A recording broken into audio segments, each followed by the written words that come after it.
Today we're going to be talking about linear inequalities. So for the definition of linear inequalities, you have a few examples.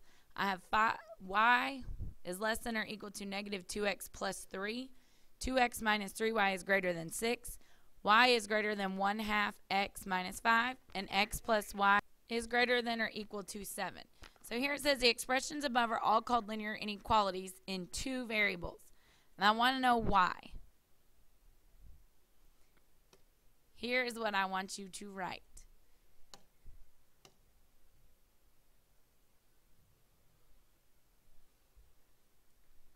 The reason they are all linear is because they're going to be in the y equals mx plus b format. Okay, the inequality means that I have a greater than, less than, greater than or equal to, less than or equal to symbol. And since I have two variables, my x and my y, that's going to be why all of these examples are considered a linear inequality. So, in order to be able to graph that, number one, I want you to be able to solve for y. Remember, if you multiply or divide by a negative number, then I want you to flip the inequality. And actually, let's go back because I skipped a step. Here it says the graphs of the linear inequalities involve, I have a shaded region and I have a boundary line. Okay, now moving on, what I had just said, if I'm going to multiply or divide both sides of an inequality by a negative number, remember we have to flip the inequality. Okay, so if it's greater than, it's now going to be less than. If it's less than, it's now going to become greater than. So let's look to the right and let's look at our sample example. In order to graph the line, I'm going to use the slope and the y-intercept.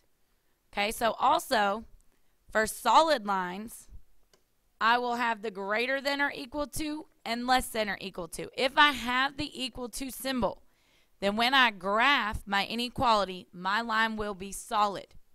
If I have a greater than or a less than, then I will use a dotted line.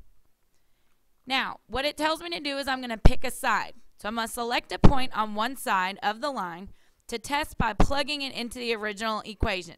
I would like for you to use 0, 0. Okay? So if the final statement is true, then I'm going to shade the side with the tested point.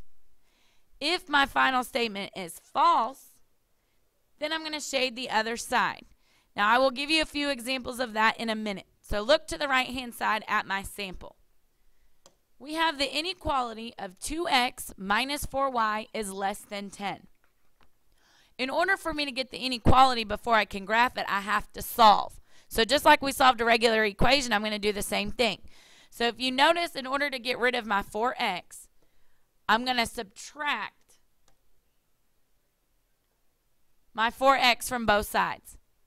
When I subtract x from both sides, then I have a negative 2y is less than negative 4x plus 10.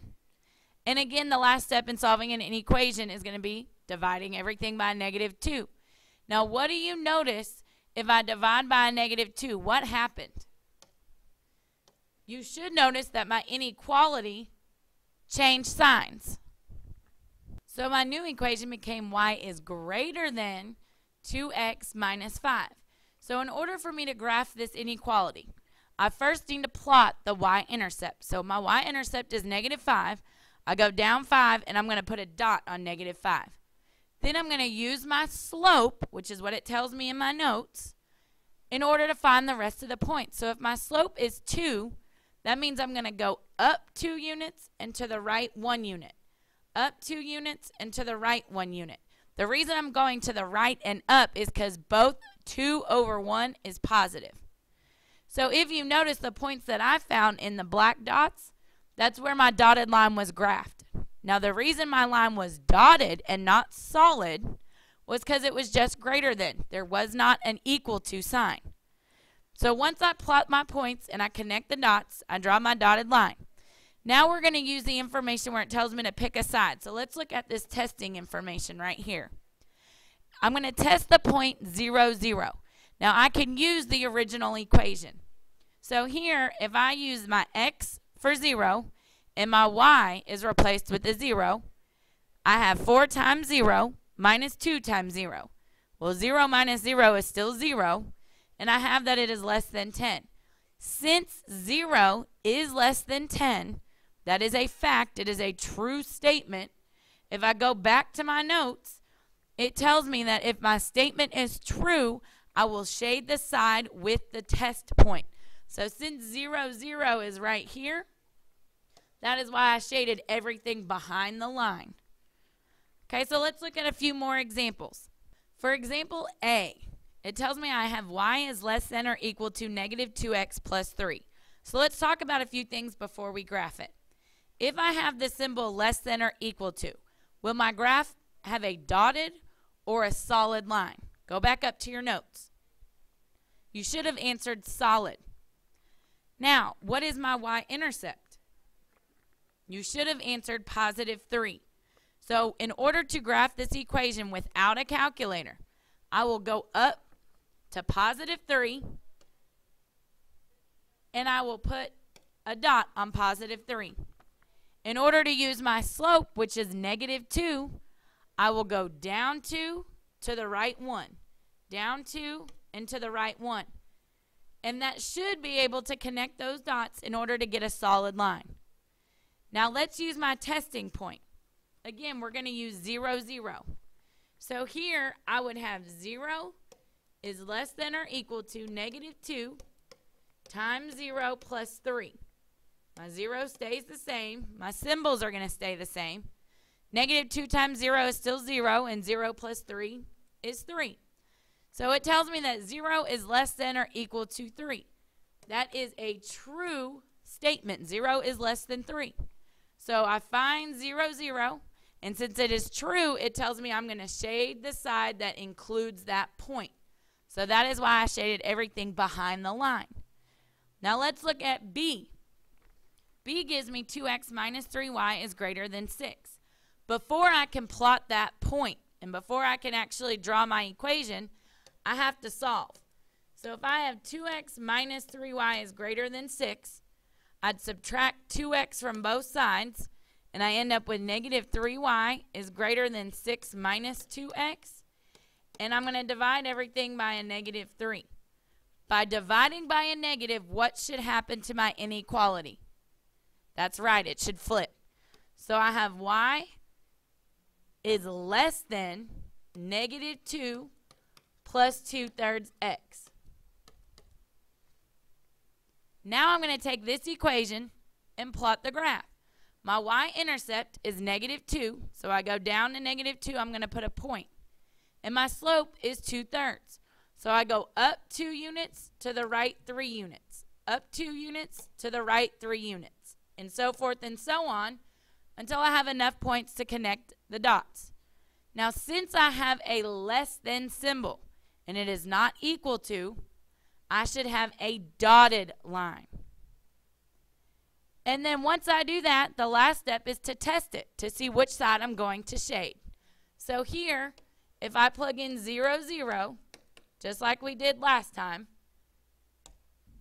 I will have 2 times 0 minus 3 times 0 is greater than 6.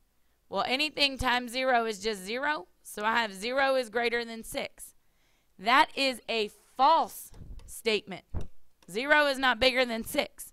So I find 0, 0, and since it is false, I'm going to shade the side that does not include that point.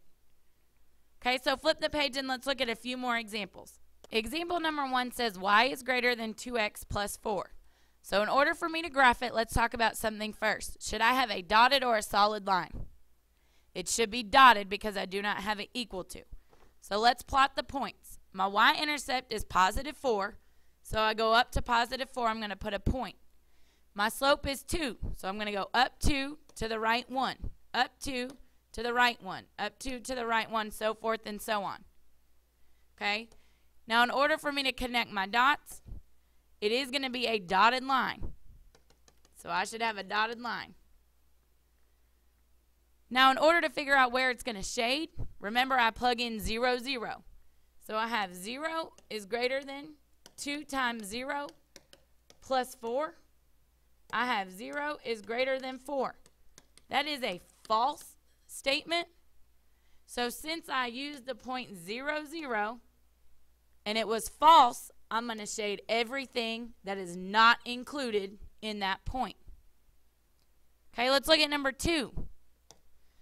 Number 2 I need to solve before I can actually graph. So once I solve the equation, I end up with a negative 5x is less than or equal to 15 minus 3x. And I divide everything by a negative 5. What happens when I divide by a negative?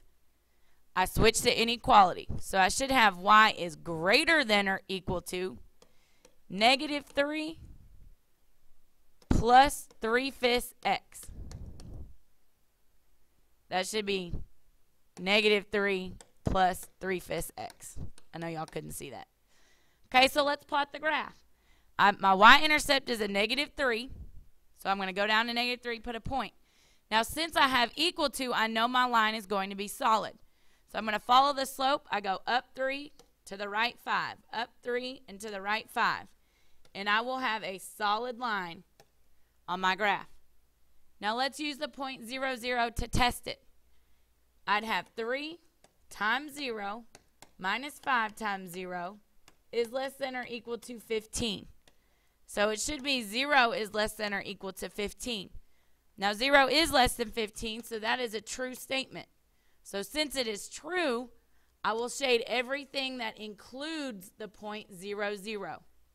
So let's look at these last 2 examples. For example 3, in order for me to solve, I divide both sides by 3. So I have y is greater than a negative 4. So on my y-axis, I go to negative 4. Since it's greater than, it's going to be a dotted line, and I'm going to draw the horizontal line as such. Now, in order to know where I solve it, it tells me that y is greater than negative 4. So even if I use the point 0, 0, 0 is going to be greater than a negative 4. That is a true statement, so I'm going to shade everything above it. Okay, let's look at question 4. Okay, let's look at question 4. If I divide everything by 4, I have x is greater than or equal to a negative 4.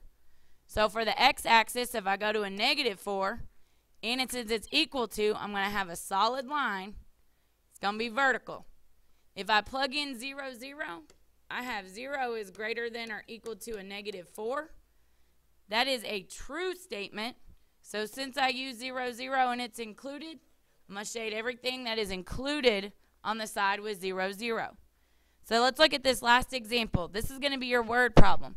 It says Jim Lawns R Us charges a base fee of $20 plus $10 per hour.